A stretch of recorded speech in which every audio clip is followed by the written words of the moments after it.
please like, share and subscribe. Thank you. There was an old paddock behind my apartment block where I grew up in Germany in the 1970s. It was a dumping ground for cars of all makes and ages.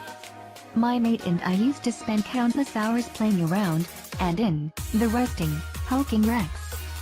A particular favorite was an old Alfa Romeo Giulia, probably a 1960s model, but who knew back then? I'd almost forgotten this episode from 40 years ago when the keys to the 2017 Alfa Romeo Giulia Super landed on my desk. But as I looked at the four-leaf clover emblem on the keyring, the memory of an olive green Alfa Giulia abandoned in a paddock just outside of Cologne in Germany came flooding back. And the first question that popped into my head? Would a secret agent be happy with this car? It certainly looks the part, with its drooping snout and wide hips, but whether its 2.0-liter turbo is up to the task of making a clean escape from a horde of bad guys is up for debate. Our Monte Carlo Blue test car rolls out of the showroom for $64,195 plus on-road costs, placing it firmly in the ring against your rivals from Audi, with a save-for 2.0 TSFI, $60,900, BMW 320i, $62,500, Jaguar XE20 TR Sport, $64,119, and Mercedes C-Class C200, $61,900. Buyers in this segment could also consider a Japanese outlier, in the Lexus IS200 TF Sport, $67,191. But, once the options boxes are ticked on our tester, we're suddenly dealing with a $70 K plus car, that lovely Monte Carlo Blue? $1,300 Australian dollars option. And another $1,300 is spent on the lighting pack, which adds bi-xenon headlights with auto high beam and a headlight washer system.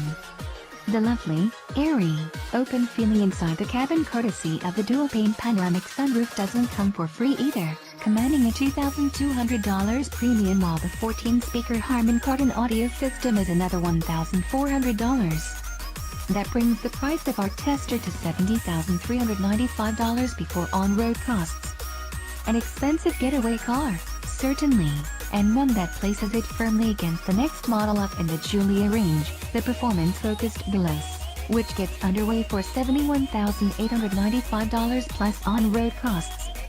But, for $70 grand, it's also a pretty safe getaway, loaded with the latest tech to keep any ill-gotten gains or top-secret dossiers secure. The Giulia Super comes standard with 8 airbags, autonomous emergency braking, lane departure warning, blind spot monitoring and adaptive cruise control. Parking in those tight spots is a cinch with a rear-view camera as well as front and rear parking sensors, while auto headlights and rain-sensing wipers take the hard work out of remembering to switch those on when needed. Externally, the Giulia is a handsome beast, to this reviewer's eyes, anyway. Sure, it lacks the hulking menace, the squatting tumescence of its brawnier Veloce and QV brothers, but its elegant lines and curves are just Italian enough to distinguish it from its utilitarian Teutonic rivals.